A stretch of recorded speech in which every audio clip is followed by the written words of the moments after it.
Hey everyone, this is Keith Schmitz. I'm co-director with Rebecca Salick of the Building Captain Program, which you have expressed an interest in participating in. And we're very happy to have you with us. As I've mentioned a number of times, or you've seen a number of times when I've sent out material to you, we have a real challenge getting people who are inside to get to people who are inside buildings when we do canvassing. And so we are using people like you who are strong Democrats in order to reach the people, to your neighbors within your building. So with us we have Alan Sells, and Alan is down on Wall Street, and he did this back in the 2020 election.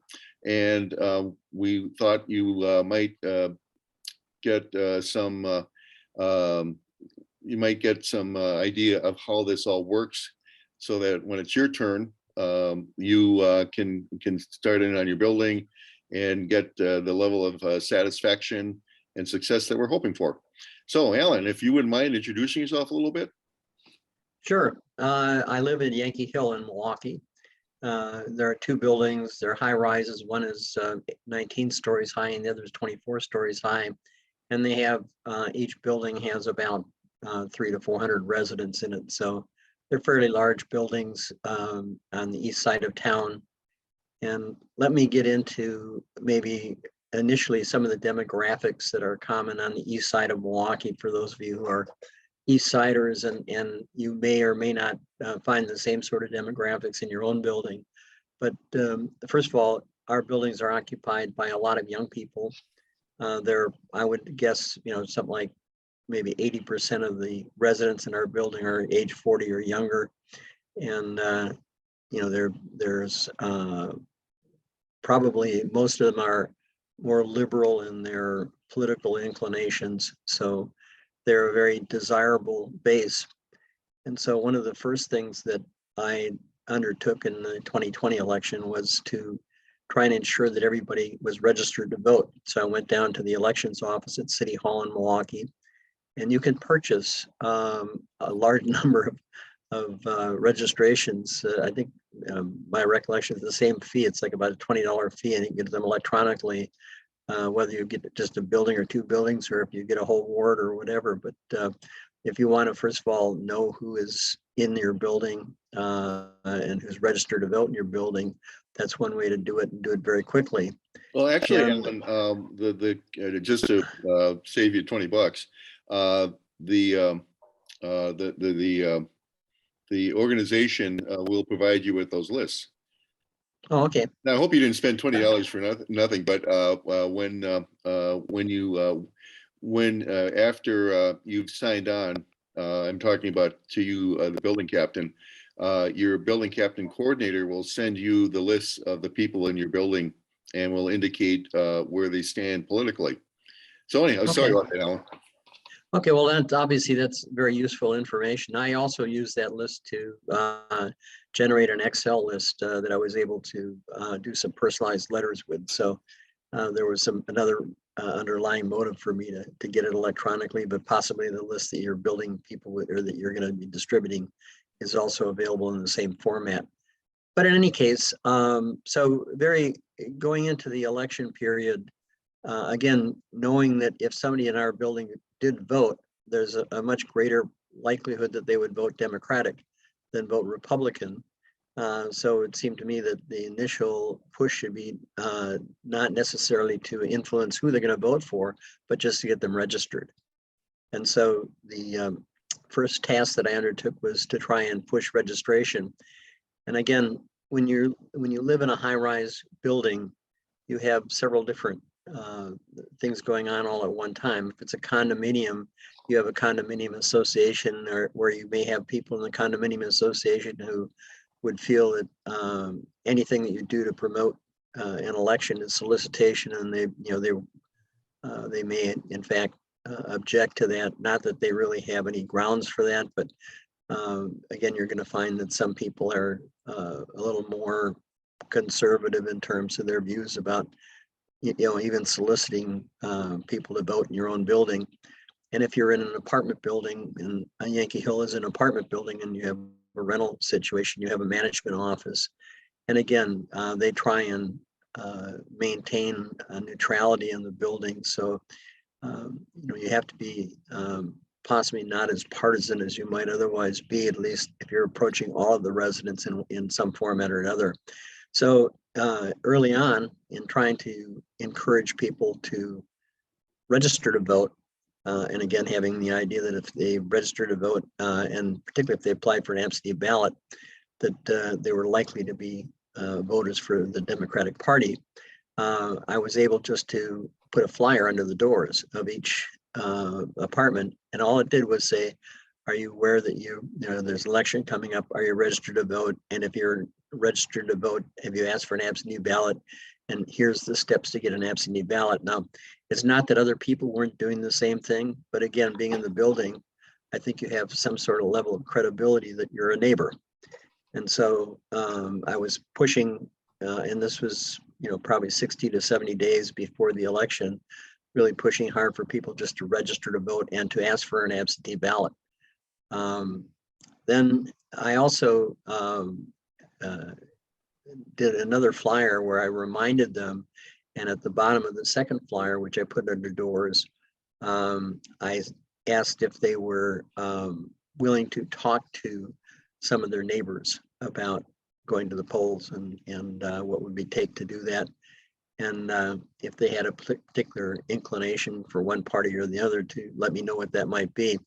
Now, again, Keith, you mentioned that your list that you give to people have a list of those people who are leaning Democratic as opposed to not leaning Democratic. Right. Everyone's party affiliation or their voting past is indicated on the sheets. Okay. Oh, and one thing I want to just add, Alan. You might, in your building, you might want to check with the management in terms of what you can slip under the door or not. If you can't slip things under the door, which then means that then you would be relying on email or text messaging. Okay, Keith, I guess that my suggestion on that is that occasionally I get things slipped underneath my door, and if you ask permission in advance, you're not likely to get it. Sometimes it's better the old slogan, say, it's easier to ask for forgiveness than ask for permission.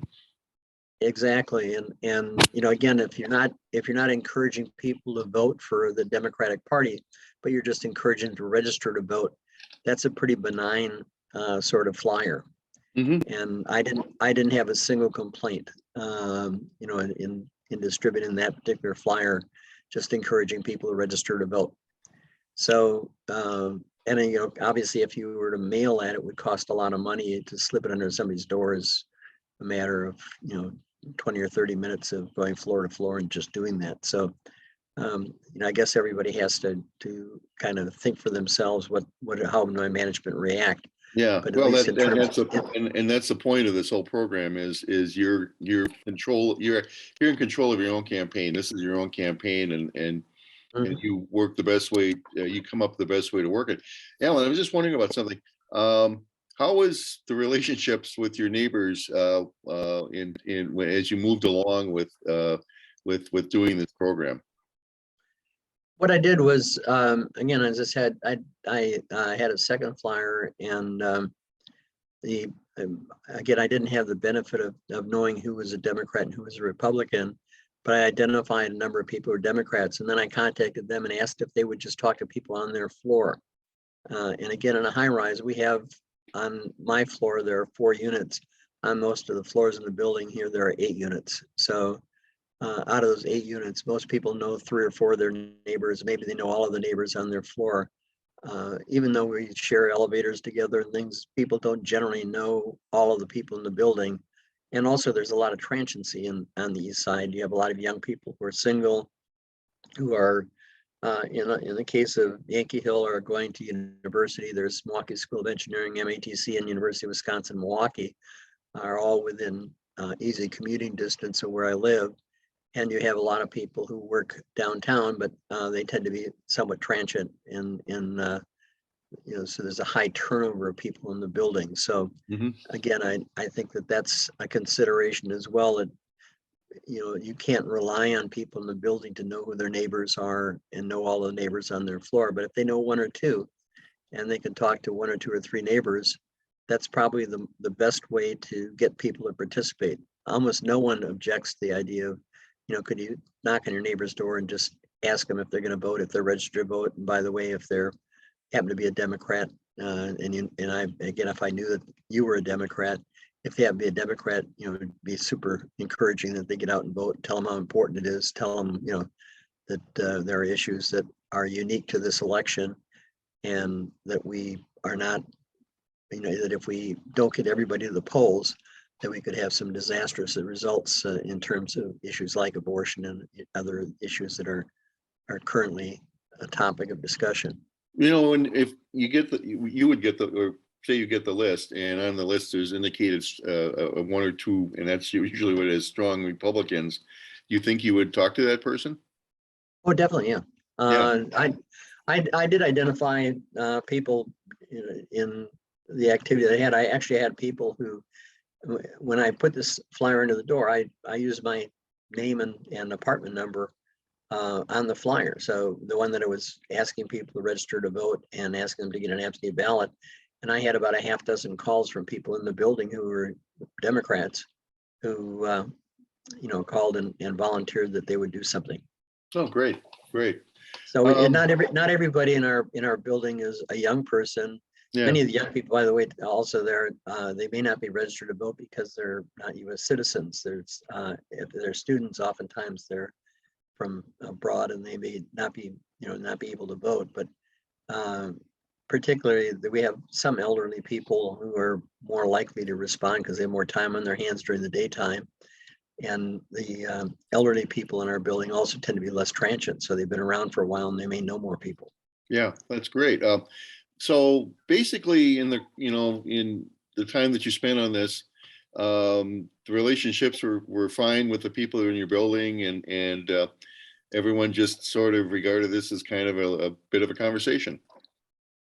They did. There was no need to try and pressure people. The people that I did talk to who were Democrats, who were more enthusiastic, already had enough vinegar in their veins to want to go out and do something. So I didn't have to encourage them. And I think that most of the people were receptive. The 2020 election was one that created a lot of interest. And I think there was interest across the whole age spectrum, so that, and I didn't have anybody who was resistant to what I was doing. And again, I tried to present myself as somebody who was just encouraging people to get out and vote. Mm-hmm. As opposed to being somebody who was trying to say vote Democrat. Mm-hmm. That's a good start. Yeah. Any other thoughts about this process? Not that I can think of off the top of my head. I think that the participation rate in our buildings was very high. I have no way of knowing that, but my guess would be that a number of people responded and told me that they had in fact gotten absentee ballots. I talked to the mail lady who comes in every day, and there was a lot of election material that came out. There were other organizations that were encouraging people to register and encouraging them to get absentee ballots. But she also mentioned that within the mailbox, that's an outgoing mailbox for the apartment unit, that there were a lot of outgoing ballots. So people were taking advantage of that and mailing them from the apartment building. I think I know your mail lady, by the way. So yeah. So Aaliyah. Aaliyah Is that Julie by any chance? No, her name is Aaliyah. Okay, all right.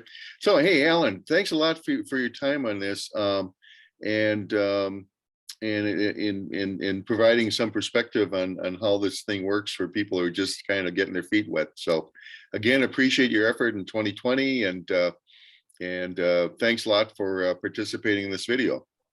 Well, thank you, and you're welcome. I just hope that people are enthusiastic and get out there and get the job done. You got it. You got it. Okay. Hey, thanks a lot, Alan. Okay, bye-bye.